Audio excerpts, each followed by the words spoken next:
IPv4 routers have the ability to fragment packets. And they would do this if they received a packet that is too big to be sent out a particular interface, meaning that the MTU is too large. However, with IPv6, that does not happen at all. Routers do not have the ability to fragment IPv6 packets. And the reason why is because IPv6 has been designed to pass that process 100% to the end devices. Whereas with IPv4, the devices did fragmentation, the routers did fragmentation. Well, no. Routers have a specific purpose. That is, take the information that you are receiving and get it routed. Get it to an outbound interface and move it along. So we want to improve the process with IPv6 and make sure that no fragmentation is done whatsoever on the routers. So it's really important that our end stations are transmitting their packets utilizing the best MTU possible. We don't want an MTU too small. We don't want an MTU too big. If our MTUs are too small, it means we're not maximizing the resources on our networks. If MTUs are too big, then fragmentation has to occur. So what's going to happen with IPv6 when an end station sends a packet that's too big? Well, let's say in this case, our end station sends a packet. And in this example, it's 1,500 bytes. Let's say our router over here can only support an MTU of 1450 because that's the way it's been set up in our network. Just an arbitrary value right now. The packet arrives at this router. Can the router forward that packet? No, it can't. The MTU is too big. And is the router going to perform fragmentation? No, because with IPv6, it does not perform fragmentation. So there's this process known as the Path MTU Discovery Process, or the PMTUD. And what it does is it gives our device essentially the ability to negotiate its packet size. So right now it's using 1,500, but that's just way too big for the end-to-end communication that's going to happen here. So ICMP kicks in now. ICMP kicks in and sends a message back. And the message that's sent back is known as a packet too big message. Packet too big message. If you did a ping as a test, you pinged and you put an MTU that was too large and a router responded back with a packet too big message, you would see a capital B. You would see a capital B. Then after that, you might see the next ping fail, but then the ping after that would be successful. And then the one after that would be successful and successful. Why? Because when the ICMP packet too big message came back, it was indicating that 1450 is the max here. So since 1450 is the max, our end station now is going to take that 1,500 byte packet and break it up. Fragment it.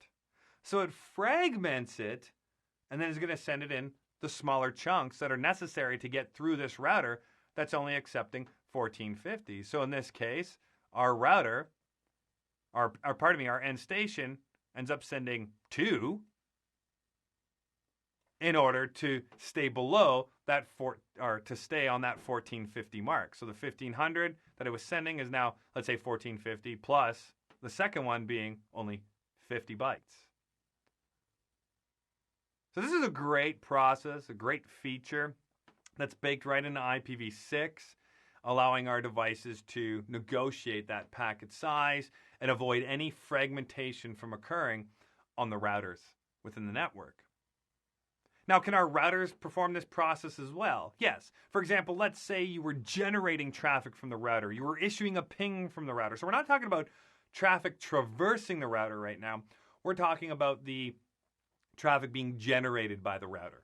So if traffic's generated by the router, the same sort of idea is going to happen. So we have our initial data being sent. It's too large. You receive in return your packet too big message, and then you'll just end up sending your traffic in smaller chunks after that. So in this case, can the router do the fragmentation If it's generating the traffic, yes, it can. But routers aren't going to fragment traffic that is in transit. Is there an issue with this at all? Well, yeah, there is. And that issue stems from the fact that our devices could potentially be malinformed at some point in time about the MTU. You see, what happens is when they receive that packet too big message, they're being notified of the MTU size. And if that MTU size is 1450, as our example showed, they store that information. Why do they store it?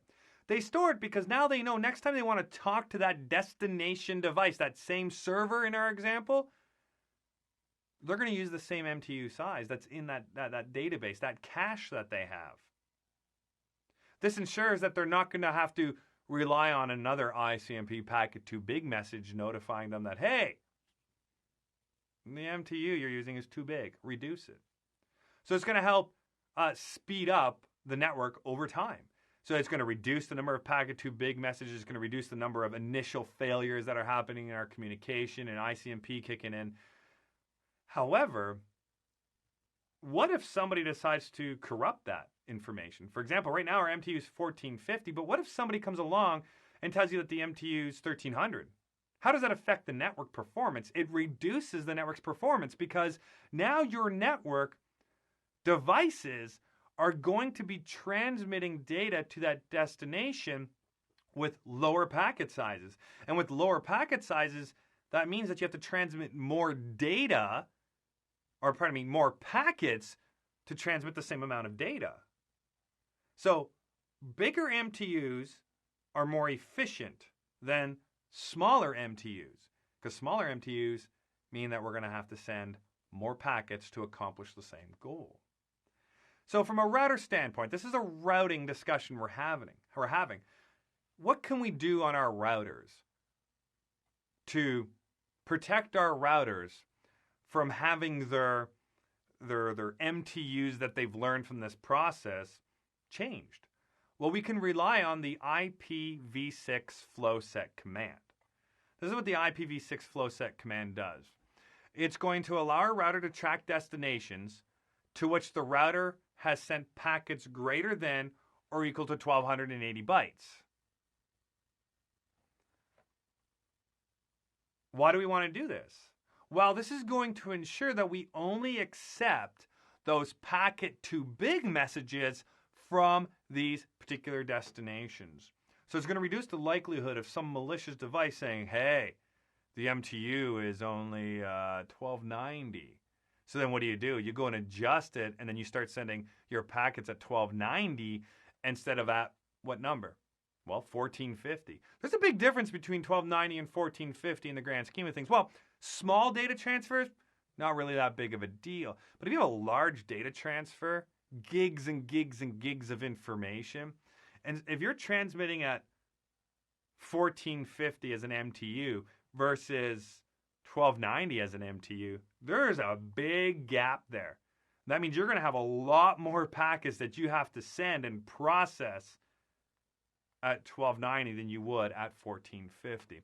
So this is a way to make sure that our routers are going to only accept those packet too big messages from those specific destinations that it has learned about originally.